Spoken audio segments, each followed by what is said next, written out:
Saúdo a amada igreja nesta noite com a paz do Senhor Jesus. Glorificamos a Deus por estarmos aqui neste culto de adoração ao nosso Deus, para louvar e bendizer a Ele, e a minha pessoa ao mesmo tempo está com a grande responsabilidade de trazer uma mensagem para o teu coração nesta noite. Por gentileza, abra comigo no tema desta noite que Deus propôs no coração do nosso irmão Juninho, que se encontra na primeira carta do apóstolo Paulo aos Tessalonicenses, capítulo de número 5, a partir do versículo de número 16 ao 19. 1 Tessalonicenses, capítulo 5, do versículo 16 ao 19. Já glorifico a Deus pela vida da nossa irmã Daiane, que me fez o convite. Deus abençoe grandemente, assim como o dirigente da congregação, nosso irmão Juninho, seus auxiliares, o presidente da mocidade Juninho e o nosso dirigente irmão Branquinho. Aleluia, tudo no diminutivo, mas amém. 1 Tessalonicenses 5, a partir do versículo 16, quem encontrou, diga amém. Amém. Assim diz a palavra de Deus: regozijai-vos sempre, orai sem cessar, em tudo dai graças, porque esta é a vontade de Deus em Cristo Jesus para convosco. Não extingais o Espírito de Deus, não extingais o Espírito. Aleluia.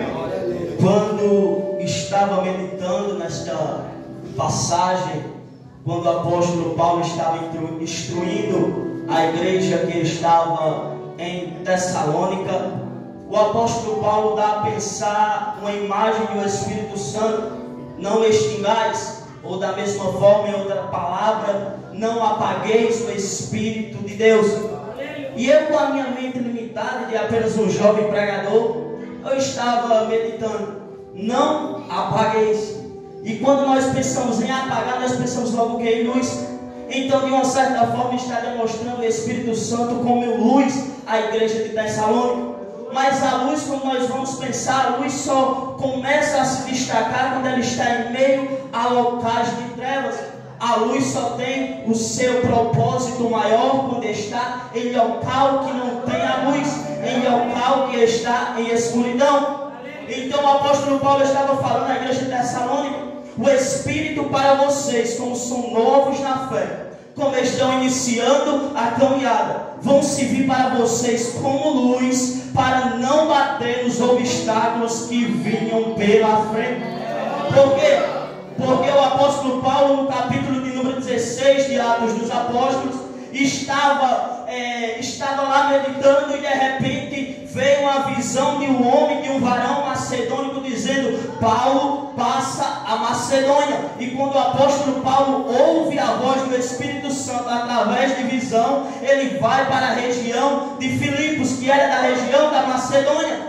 Então o propósito com a igreja de Tessalônica já estava desde o início, o Espírito Santo sendo o primeiro lugar daquela obra. Então, quando o apóstolo Paulo vai para Filipos, quando chega lá, começa a pregar o Evangelho durante algum tempo, quando começa a sofrer perseguição política, até de uma forma perseguição diabólica, pois quando ele passava por lá, uma certa jovem dizia: vejo que esses homens são santos, homens de Deus. E quando isso se passava, se repetia por alguns dias, Paulo vê que aquilo não era Deus e diz: eu te repreendo, aquela mulher estava endemoniada. Então o Espírito Santo ordenou Paulo para ir pregar na região da Macedônia, mas por contrário, Paulo estava andando com a luz com ele. Paulo estava com o Espírito Santo aceso com ele, e por isso que as obras das trevas, que a escuridão iria se levantar contra o ministério de Paulo. Aí quando Paulo passa algum tempo pregando ali em Filipos, ele é até preso junto com o seu companheiro Silas. Ali, quando eles estão presos, começam a louvar e adorar a Deus. Nós sabemos dessa passagem. E ali a prisão se abre, acontece um terremoto, acontece um rebuliço dentro daquela prisão. E o apóstolo Paulo ali pregando para o carcereiro que iria se suicidar, que iria se matar, ceifar a sua própria vida. Ali acontece uma salvação de alma na vida daquele homem e na vida da sua família. Então nós já podemos perceber que quando o Espírito Santo é que dá a direção e diz Paulo passa a Macedônia, ele estava se responsabilizando pela obra que viria à frente. Não tem jovem demoniada, não tem perseguição romana, não tem perseguição diabólica que pudesse ficar de pé, porque Paulo, cheio do Espírito Santo, teria que brilhar em meio às trevas. Paulo não serviria de nada brilhando lá em Jerusalém. Paulo não serviria de nada brilhando onde os apóstolos estavam, no pé dos apóstolos. Ele teria que se afastar para o brilho do Espírito Santo ser resplandecido aos gentios. Segura aí que eu dou na introdução. Aí quando o apóstolo Paulo sai ali da região de Filipos, quando acontece aquele rebuliço, ele vai para a região de Tessalônica. Mas quando ele chega na região de Tessalônica, aí começa a acontecer uma reviravolta. Por quê? Porque um povo grego, um povo que era acostumado com a idolatria, um povo que era acostumado com o judaísmo que havia chegado lá. Ali quando ele chega naquela certa região, começa a pregar o Evangelho de Cristo Jesus, e algumas almas começam a se converter. A maioria delas, o texto enfatiza dizendo mulheres. Muitas mulheres gregas começaram a se converter, alguns varões. Mas só que acontece uma perseguição. Por quê? Porque quando Paulo começa a pregar que o Jesus de Nazaré, o rabino da Galileia, que havia morrido certo tempo atrás, ele havia ressuscitado. Agora ele estava operando maravilhas, não só em meio aos judeus, mas também em meio aos gentios. E diz que ele ressuscitou e estava ali para transformar a vida a todo aquele que o confessasse como Salvador. Aí os gregos se rebelam. Os helenistas começam a ficar loucos. Os helenistas começam a ficar furiosos. Porque quando o Espírito Santo está aceso, quem está na treva tem que bater em retirada. Quem está nas trevas tem que bater em retirada correndo para longe. Por quê? Porque se ficar em meio à luz não tem aparência nenhuma. Se você pegar aqui esse interruptor, desligar ele, as luzes saem. Quem é que aparece? As trevas. Mas quando as luzes estão acesas, quem é que vai ficar como ela destaque? A luz. Então o Espírito Santo estava falando na vida de Paulo, dizendo: Paulo, eu estou no teu ministério. Quando você chega em Filipos, os endemoniados começam a ser libertos. Se você estiver preso, as cadeias se quebram. Se você estiver apoiando, você vai adorar. Como é que isso acontece? Adorar todo preço, glorificar a Deus, estando aprisionado longe de casa. Um homem que era bastante reconhecido, fariseu, circuncidado ao 8º dia, Hebreus de Hebreus, ele diz em Gálatas. Como é que isso pode acontecer? Eu estava comentando essa semana com uma certa pessoa pelo celular, dizendo: a geração de Atos dos Apóstolos vai retornar, porque nós estamos vendo a perseguição aumentando cada dia mais. Porque agora, quando se prega o Evangelho verdadeiro, agora a perseguição aumenta. Nós podemos até dizer: Carlos, não chegou perseguição. Perseguição é lá no Irã, perseguição em outros países já está aqui. Hoje em dia não podemos pregar os preceitos bíblicos que já estamos errados. Mas a palavra de Deus permanece a mesma. Como diz Hebreus: homem se casa com homem, mulher se casa com mulher, a família será a mesma, os jovens serão os mesmos. Por quê? Porque esse é a vontade de Deus. A luz tem que bater em retirada. Esses movimentos diabólicos que estão surgindo aí tem que bater em retirada. A igreja não vai aceitar essa safadeza entrando. Claro que não. Se estão com esses movimentos aí, mocidade quer abraçar e dizer aos bichinhos, as bichinhas, é meu amiguinho, é minha amiguinha, vai bater em retirada. Porque a luz não tem comunhão com trevas, justo com ímpio, imundo com ímpio.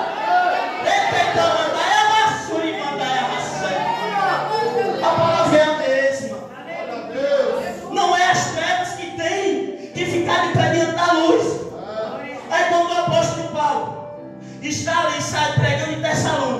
Quando ele é expulso da cidade de Tessalônica, vai para a região de Bereia.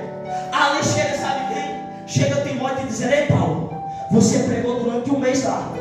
Você anunciou o evangelho durante um mês lá, não lembro, Timóteo. Mas você foi expulso, se lembra? Se lembra? Então com certeza eles não aceitaram, não é, Timóteo? Não. Lá tem crente. Receberam a palavra, estão com o evangelho lá, estão firmes. Eu recebi a notícia que durante o mês que você passou sendo perseguido lá, mas pregando nas sinagogas dos judeus, vingou.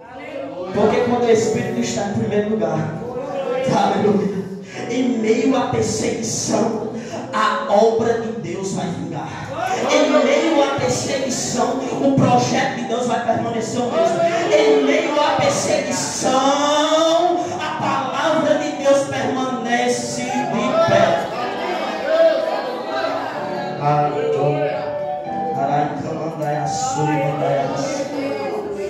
E Paulo, quando recebe aquela notícia, ele diz: não, estou alegre demais, vou escrever algo. Aí escreve a carta aos Tessalonicenses. Louvado seja o nome de Jesus. Aí no capítulo 1, Paulo escreve no versículo de número 6, dizendo: se de fato justo, do capítulo 1, no versículo 6, e vós foste feitos nossos imitadores e do Senhor, recebendo a palavra em muita tribulação, com gozo do Espírito Santo. Como é que pode um povo que era idólatra, um povo que adorava outros deuses, agora quando chega um homem desconhecido pregando sobre um homem que morreu e ressuscitou, aí aquele povo ouve aquela mensagem, ouve aquela palavra e se converte, sendo que o que tinha rodeado deles era deuses estranhos, era a mitologia grega, era pregando, falando sobre outros deuses. Aí chega um homem desconhecido pregando Jesus, e como é que aqueles gregos vão aceitar a palavra de Deus? O próprio Paulo responde: porque nós não fomos só com palavras, mas fomos cheios da ousadia do Espírito Santo, e o Espírito Santo se manifestou no meio deles. O que fazia a diferença era a ousadia do Espírito Santo que eles tinham. Era o milagre que Deus fazia, os milagres que Deus realizava através de Paulo, através de Timóteo. Certa vez Jesus estava pregando e chega algumas pessoas e diz: Jesus, tu é diferente dos fariseus. Por quê? Porque o Senhor prega, mas prega com algo diferente. O que é, meu filho? É com autoridade. O Senhor Jesus prega diferente com autoridade. O Senhor prega uma mensagem, mas faz o que prega. Os fariseus diziam: tem que amar o próximo, tem que chegar perto deles, tem que amar, tem que dar esmola, tem que ajudar as viúvas, tem que deixar resto para as viúvas. Mas quando chegava o leproso, ele dizia: sai para lá. Mas Jesus de Nazaré foi diferente. Quando Jesus de Nazaré ia passando em um certo local, 10 leprosos correm até ele e diz: sejam sarados, e os homens ficam sarados. O ministério de Jesus era diferente, e o mesmo Jesus estava resplandecendo na vida de Paulo.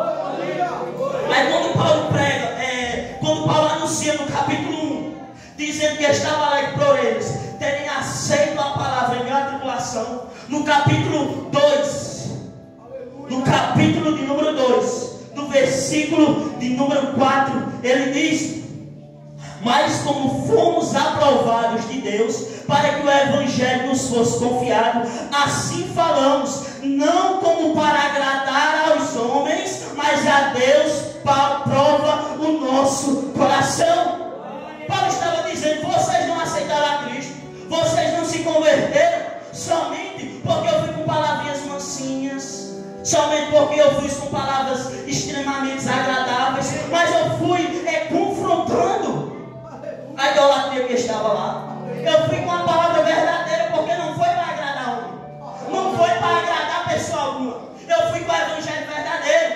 O que nós mais vemos hoje em dia são pessoas que vão pregar em nossos púlpitos, em certos locais, não estou dizendo aqui, vão pregar, chega lá, prega uma palavra para agradar o pastor, prega uma palavra para agradar a mulher do pastor. Quando termina o culto, já vão lá com a carinha mais lisa do mundo, botar 1.000, 2.000 reais no bolso e vão para casa. Mas isso é o que era? Palavra para agradar, palavra para alisar ego, palavra para ganhar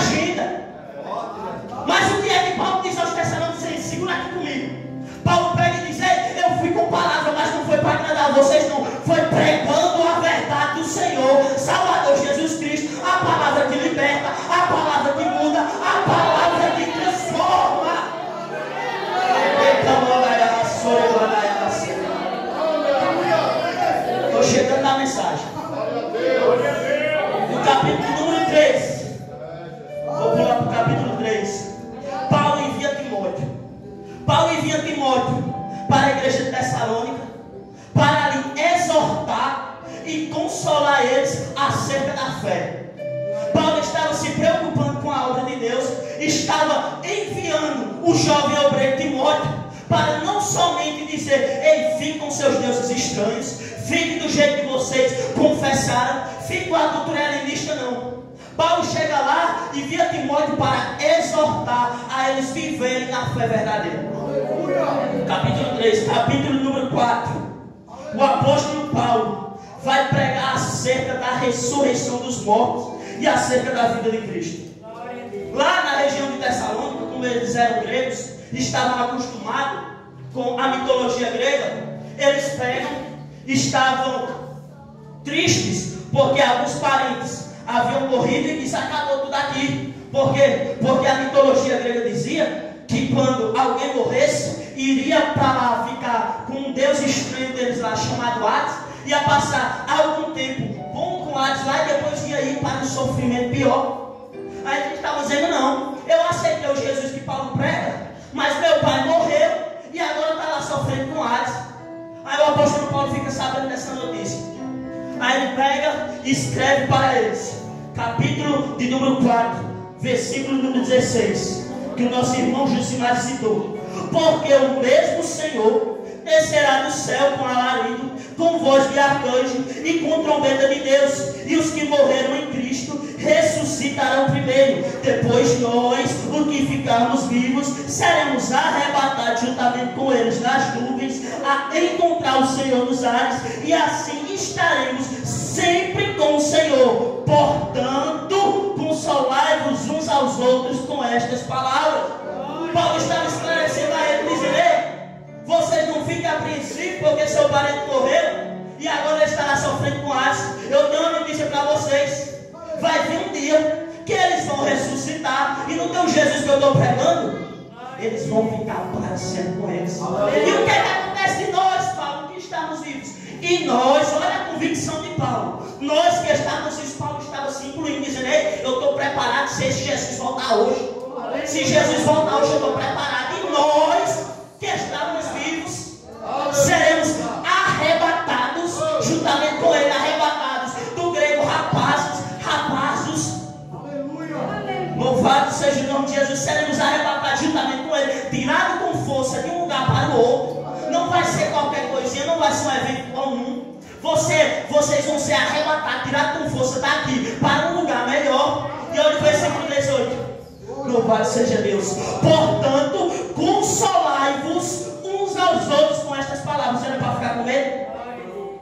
Era para ter medo? Era dizendo: vocês ficam atemorizados, consolai-vos uns aos outros. Mas escuta só a dica nessa noite. Quem é o Consolador na Bíblia Sagrada? O Espírito Santo. Qual é o tema de hoje?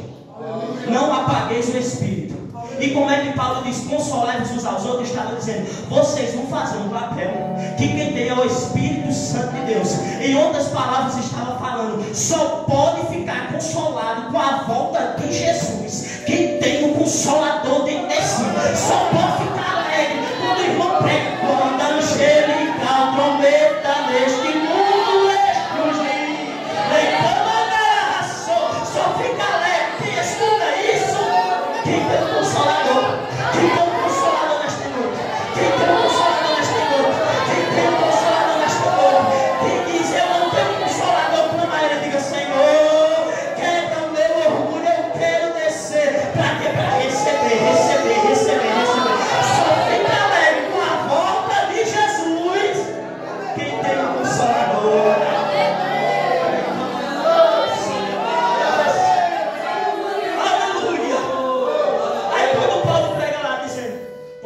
Consolai-vos. Vocês que estão Espírito Santo, consola os outros, que Jesus vai voltar. Aí no versículo de número 16, a hora já está chegando. Capítulo de número 5, versículo de número 16. Aleluia. Regozijai-vos sempre. Vocês que estão consolados, vocês que estão consolando os outros, que tem o Espírito Santo, não é para ficar triste, não. Regozijai-vos sempre, ficais alegres sempre. Mas como é que isso vai acontecer? Às vezes quando nós estamos com a dor de dentro já ficamos tristes. Às vezes quando nós estamos com a dor de cabeça já ficamos dizendo, não vou para o culto hoje não, vou para a igreja hoje não. Consolados, regozijados, ficais alegres sempre. O que é o que o patriarca Jó fez? Louvado seja o nome de Jesus. Jó capítulo de número 19, versículo de número 25. Jó capítulo 19, versículo 25. Olha o que Jó disse. Olha a situação de Jó que eu não quero passar nunca. Porque eu sei que o meu Redentor vive, e por fim se levantará sobre a terra. Sabe por quê? Nós devemos se alegrar sempre, porque nós cremos no Deus que está vivo, porque nós cremos que Ele vai se levantar não somente sobre a nossa casa, Ele não vai se levantar não somente sobre a congregação que nós dirigimos, Ele não vai se levantar não somente da casa dos nossos parentes, mas Ele já disse, eu creio que Ele vai se levantar não curando só o meu estado, mas vai se levantar sobre a terra. Louvado seja o nome de Jesus. Deixa eu correr aqui. Regozijai-vos sempre. Versículo 17. Orai sem cessar.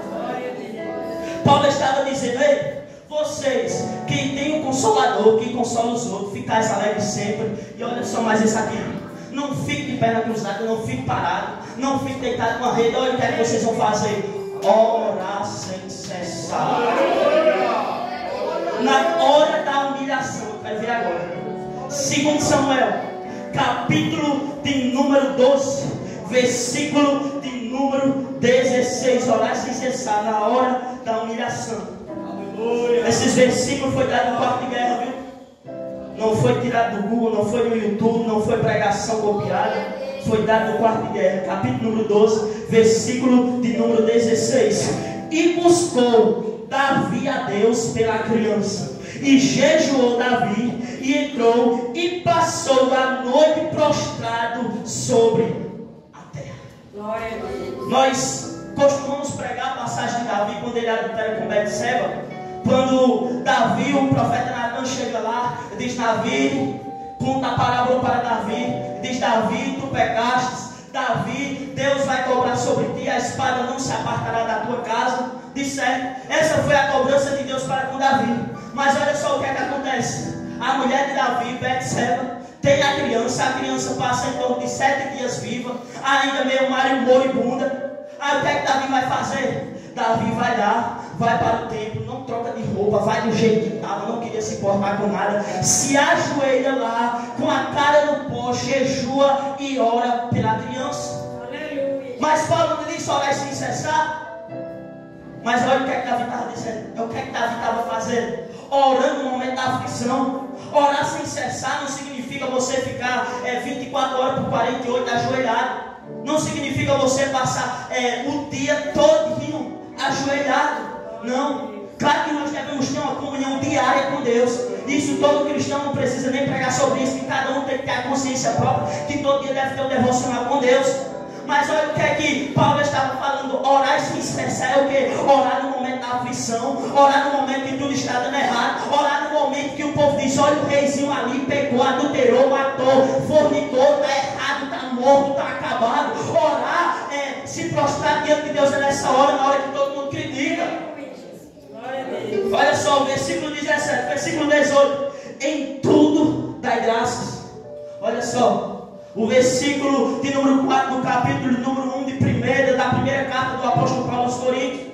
Paulo escrevendo aos Coríntios, a igreja de Corinto que estava toda bagunçada, a igreja que estava acontecendo fornicação, a igreja que quando um estava com o microfone na mão pregando, o outro se levantava e ia falar em língua estranha, falta de reverência. O apóstolo Paulo estava escrevendo para uma igreja que tinha incesto dentro da igreja. O apóstolo Paulo estava pregando para uma igreja que estava completamente bagunçada. É o que é que Paulo vai fazer? Vai amaldiçoar? Não. Paulo pega, quando vai escrever, diz, ei, eu tenho orado por vocês e tenho dado graças por vocês. Dar graça não é só no momento que está tudo bom, não é só no momento que o irmão vai com sua cara, não é só no momento que o irmão te alisa, não é só na hora que todo mundo te elogia. Dar graças a Deus é no momento que ninguém tem uma boa aparência de você. você. É nessa hora que o apóstolo Paulo está dizendo: em tudo dai graças. Eu lembro-me agora, isso estava nem aqui no papel, logo quando eu me converti verdadeiramente a Cristo, logo quando estava voltando da pandemia, alguns irmãos se lembram que eu voltei com um costume meio estranho, estava igual os sacerdotes no tempo de Jesus, com o cabelo batendo no ombro.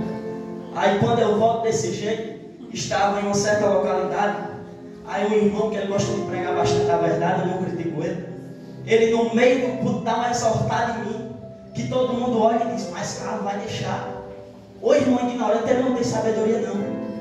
Mas o que é que eu fui fazer? Eu fui dizer: ei, não é que é verdade o que o dirigente falou? Não é que é verdade o que ele falou? Não é que é verdade que é um dos homens que eu hoje tenho a maior admiração na Assembleia de Deus de Jacinã? Não é que é um dos homens que eu mais agradeço a Deus pela vida dele, porque ele falou no momento que ninguém quis falar, ele exortou no momento que ninguém quis exortar, e disse: ei, tire isso aí, mude, fique diferente, porque o projeto que Deus tem na tua vida é diferente. Eu fui fazer vulgar, fui falar mal, fui fazer patoquinha, pregar contra o que eu prego, falar contra o que eu prego. Quando nós falamos, ei, não vamos falar mal da vida do irmão, vamos pegar o microfone e dizemos: ei, quando nós se ajuntarmos, vamos louvar-nos a Deus, vamos ler a Bíblia, vamos falar sobre a palavra, e começa a descer o pau nos outros. Não, eu fui dizer: em tudo dai graças. Eu disse: graças a Deus, obrigado Jesus por essa exortada, pois através da exortação é que a mudança vem. Versículo de número 19 para encerrar. Louvado seja o nome de Jesus. Não extingais o Espírito de Deus, não apagais o Espírito de Deus. Tem 5 minutos. Aleluia. Glória a Deus, aleluia. Glória a Deus. Aí onde já se prepara. Versículo de número 19. Não apagueis o Espírito Santo de Deus. Quando nós paramos para analisar o fogo, e se dá Paulo da representação do Espírito Santo como fogo, o que é que apaga o fogo? Qual é o maior inimigo da água para apagar? A água. A água é o que mais apaga o fogo. A água é um dos únicos componentes que é mais comum de apagar o fogo. Então quando Paulo diz: não apagueis o Espírito de Deus, Paulo está dizendo: não jogue um balde de água no Espírito de Deus. Não jogue água, não apague a chama que está acesa. Aí quando eu perguntei a Deus: Deus, onde é que eu vou buscar referência para isso? Referência para isso. Evangelho segundo escreveu Mateus, capítulo de número 7, versículo de número 4. Evangelho segundo escreveu Mateus, capítulo de número 7, versículo de número 24, que diz: todo aquele, pois, que o que? Escuta as minhas palavras e as praticas, assemelhá-lo-ei ao homem prudente que edificou a sua casa sobre a rocha. O Senhor Jesus, quando ele estava pregando, ele vai estar fazendo uma comparação sobre dois alicerces, sobre a rocha e sobre a areia. Mas olha só o que é que vinha combater a casa. Iam descer, ia cair a chuva, iam correr os rios e iam soprar os ventos. Então perceba que o vento, a chuva e a água aqui estavam no sentido pejorativo, estavam no sentido ruim, estavam no sentido mau. Então se nós formos aplicar, como é que nós vamos combater a água que apaga a chama do Espírito de Deus? Como é que nós vamos apagar o fogo? Como é que nós vamos combater a água que apaga o fogo? O próprio Jesus disse: todo aquele que ouve as minhas palavras e as pratica e as coloca em prática, assemelhá-lo-ei ao homem prudente. O que é que ele estava dizendo? Ei, você quer afastar a água que apaga a chama do Espírito de você? Ouça a palavra e a pratique. Porque às vezes nós queremos estar na situação de Jeremias, e agora eu encerro. Capítulo de número 20 de Jeremias, a partir do versículo de número 7. Jeremias estando pregando, estando anunciando a palavra de Deus e ninguém dando ouvidos. Jeremias vai levar uma humilhação, vai sofrer humilhações. Olha o que é que Jeremias vai dizer ao Senhor. Glória a Deus. Iludiste-me, ó Senhor, iludido fiquei, mais forte foste do que eu e prevaleceste. Se me escarnio todo dia, cada um deles zomba de mim. Versículo 8. Porque desde que falo, grito e clamo, violência e destruição, porque se tornou a palavra do Senhor um opróbrio para mim e um ludíbrio todo dia. Olha o versículo de número 9, e aqui eu encerro. Então disse eu, não me lembrarei dele e não falarei mais no seu nome, mas isso foi no meu coração como um fogo ardente, encerrado nos meus ossos, e estou fatigado de sofrer e não posso, vou falar de novo, e isso me foi como um fogo ardente nos meus ossos. Jeremias está pregando e dizendo: eu estou sofrendo humilhação, eu estou sofrendo perseguição. Mas olha a receita que ele nos dá para manter a água afastada de nós e manter a chama do Espírito acesa em nossas vidas. A palavra do Senhor foi o que incomodou Jeremias. A palavra de Deus foi que veio como um fogo no coração dele. Então a forma de mantermos o Espírito Santo aceso e não apagarmos é mantermos a chama do Espírito Santo aceso em nossos corações mediante a palavra de Deus. Nesta noite, quem vai confortar o teu coração, quem vai manter a chama acesa, não é irmão Carlos, não é irmão Evandro, não é irmão Braquinho, não é Júlio, não, é a palavra, a palavra, a palavra. O que Deus mandar entregar, entrega, porque a palavra é o que deixa o coração aceso. Pode cantar, irmão.